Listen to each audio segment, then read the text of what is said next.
warahmatullahi wabarakatuh. Alhamdulillah wassalatu wassalamu ala Rasulillah wa ala alihi wa sahbihi wa mawalah. Rabbi syrah li sadri wa yassir li amri wahlul 'uqdatam min lisani yafqahu qawli. Rabbi zidni ilma warzuqni fahma. Para pemirsa ICTV yang Allah muliakan, kita bersyukur pada Allah atas semua nikmat yang Allah berikan, yang tidak ada seorang pun yang mampu untuk membalas nikmat Allah. Kita hanya diwajibkan oleh Allah untuk bersyukur kepada Allah Subhanahu wa taala dengan menggunakan seluruh nikmat-nikmat itu kepada apa yang diinginkan oleh Allah Subhanahu wa taala. Salawat dan salam tidak lupa kita sampaikan kepada Nabi kita yang mulia, Nabi Muhammad sallallahu alaihi wasallam, kepada keluarga dan sahabat. Para pemirsa ICTV Allah muliakan, tema Ustaz Ujab pagi ini adalah sudah saatnya revolusi. Para pemirsa ICTV Allah muliakan, sesungguhnya kondisi sebuah masyarakat bila dilihat dari kemajuan dan kemundurannya, maka para ahli ilmu sosial, di antaranya misalnya kita sebut Syekh Mustafa Al-Khalayaini, menyebutkan itu tergantung kepada berapa banyak jumlah dari orang-orang yang peduli terhadap penyakit sosial yang ada di masyarakat. Dalam kitab Aidhatun Nasyi'in halaman 51, Syekh Mustafa Al-Khalayaini menyebutkan wa biqadri ma ladaihi min haula'il mudawina yakunu miqdaru tanabbuhi aw khumulihi. Ukuran kemunduran dan kemajuan dari sebuah bangsa, sebuah umat itu dilihat dari seberapa banyak al-mudawin, orang-orang yang mengobati penyakit sosial yang ada di bangsa atau umat tersebut. Dan beliau menyebutkan bab khusus dari kitab ini, dari kitab Aidhatun Nasyi'in, yaitu Ats-Tsarwah Al-Adabiyah, artinya adalah revolusi moral. Di kitab ini beliau banyak membahas berkaitan dengan bagaimana seharusnya kita untuk melakukan revolusi moral tersebut.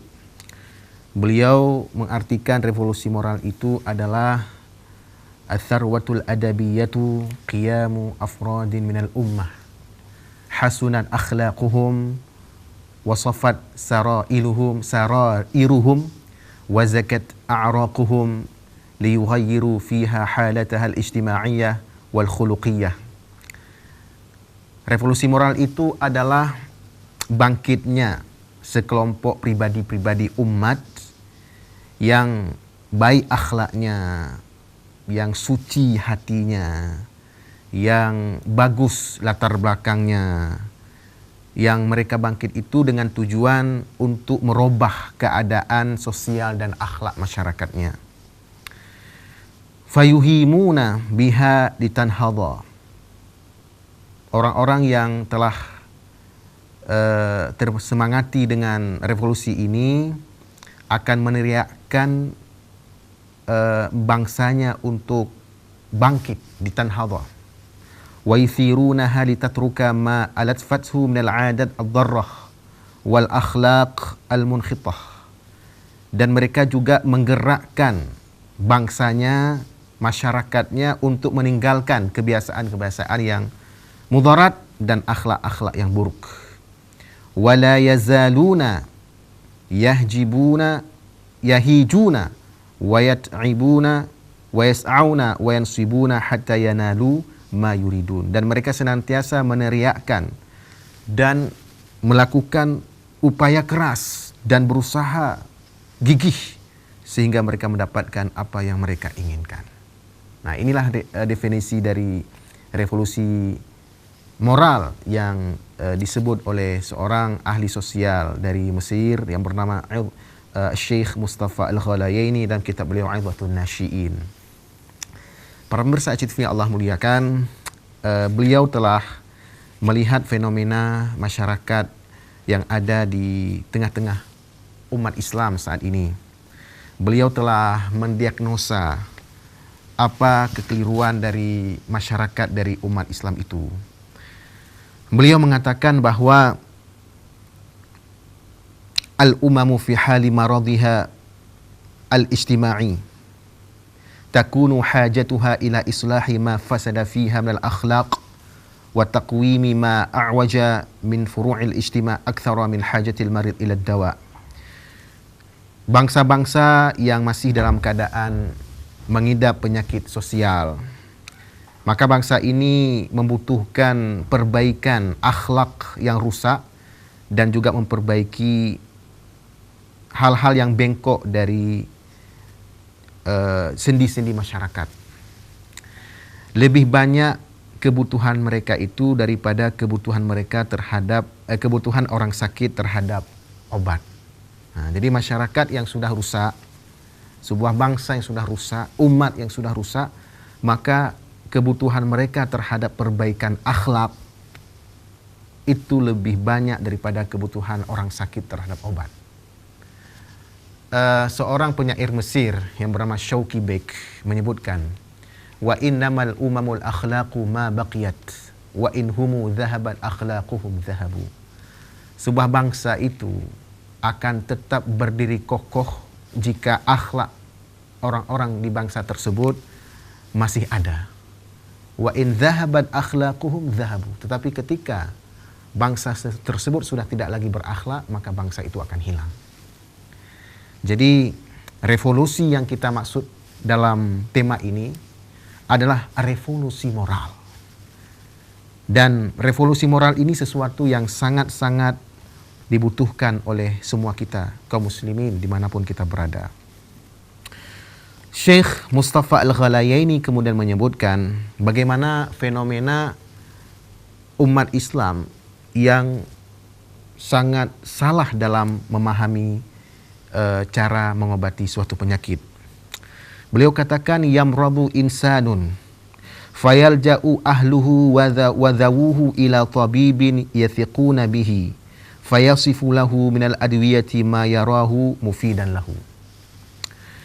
Jika ada seseorang sakit, maka keluarganya dan kerabatnya membawa kepada dokter yang mereka percayai, lalu dokter ini merekomendasikan beberapa obat yang menurutnya bermanfaat bagi orang sakit tersebut. Wa tamradul ummatu juma'a'u illa ma rahima rabbuk fala talja'u ila tabibil ijtima'i liyudawiya amradaha wa yukhaffifa awsabaha wa yukhallisaha mimma asabaha. Tetapi jika umat ini sakit keseluruhan, semua umat ini sakit, kecuali beberapa orang yang dirahmati Allah yang tidak sakit, maka umat ini tidak mau datang kepada dokter masyarakat. Nah, ini ada dokter masyarakat, bukan hanya dokter fisik, tapi juga ada dokter non fisik, dokter masyarakat. Umat ini tidak mau datang ke dokter masyarakat untuk mengobati penyakit mereka dan meringankan penyakit itu dan juga menyelamatkannya dari apa yang menimpanya. Ini satu kondisi yang sangat merisaukan beliau, ya, bahwa jika seseorang sakit, dia mau datang ke dokter fisik untuk menyembuhkan fisiknya yang sakit. Tapi ketika dia mengidap penyakit non fisik, yaitu penyakit akhlak, penyakit sosial, maka dia tidak mau datang ke dokter masyarakat untuk mengobati penyakit sosialnya atau penyakit masyarakat itu. Kemudian beliau menyebutkan sebab kenapa umat tidak memperhatikan pengobatan non fisiknya, ya, daripada pengobatan fisik. Beliau katakan wadzalika nasyi'un min ahadi amraini. Dan hal itu timbul dari dua sebab. Imma jahliha bidaiha. Kemungkinan ini yang pertama kata beliau, kemungkinan umat tidak tahu penyakitnya. Umat sudah berpenyakit, ya. Tetapi umat Islam ini tidak tahu kalau dirinya berpenyakit. Fatadhunnu wa hiya ala washkil mauti bima yaftuku fiha min ad-da'i annaha salimatun minal amrad naqiyatun minal awsab. Karena umat Islam ini tidak tahu ada penyakit dalam tubuh umat ini, maka umat Islam ini menyangka, umat Islam ini menduga bahwa ia telah selamat dari penyakit. bahwa ia bersih dari segala kotoran. Padahal ia hampir mati diserang oleh penyakit itu, kata beliau. Umat Islam yang tidak tahu terhadap penyakit yang menimpanya, merasa dirinya tidak ada penyakit sama sekali, sebenarnya ia telah diserang oleh penyakit itu sampai membuat dia dapat meninggal dunia. Wa imma annaha tadri kullad dirayati ma fiha minal alam wa ma ya'tawiruha minal adawa ghairu annaha la thiqata laha biha yuhitu biha minal atibba. Ini kemungkinan yang kedua. Kemungkinan pertama itu karena umat Islam tidak tahu bahwa ia berpenyakit. Kemungkinan kedua bahwa ia sangat tahu bahwa ia mengidap penyakit. Ya, tetapi ia tidak mempercayai dokter-dokter yang ada di sekelilingnya. Dokternya sudah ada di masyarakat, tetapi tidak dipercayai. Baik, para pemirsa yang Allah muliakan, kita akan lanjutkan setelah